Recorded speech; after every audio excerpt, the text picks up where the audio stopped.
Guys লোক এমন তাকায়, লিটারালি এমন তাকাচ্ছে মনে হচ্ছে বাবার কালে মেয়ে দেখেনি।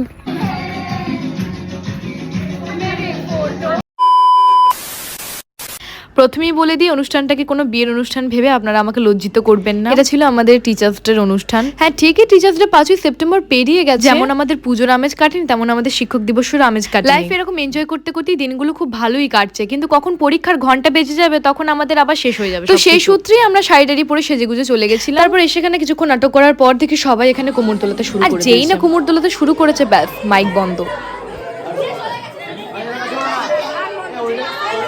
তো যার জন্য আজ এত আয়োজন তাকে আমরা ইগনোর করে দিচ্ছিলাম, বাট ফাইনালি মাইক বন্ধ হওয়ার পর স্যারকে মনে পড়েছে। বাবার কালে কাউকে গোলাপ দিইনি, বাট স্যারই আমার হাত থেকে প্রথম গোলাপ পেল। এন্ট্রিটা খুব ভালো ছিল, কিন্তু ভালো কারো সহ্য হয় না, ব্যাস শুরু হয়ে গেল। তারপর গাইস আবার যাকা তাই আবার সব শুরু হয়ে গেছে।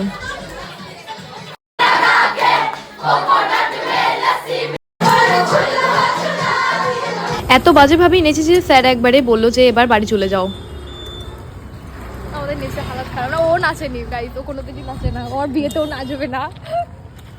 স্যারের দেওয়া চম্পা খেয়ে আমি ভিডিওটা এখানেই শেষ করছি। এখনো অনেক রকম ভিডিও আসবে গাইস, তো দেখতেই থাকো। Okay guys, thanks for watching.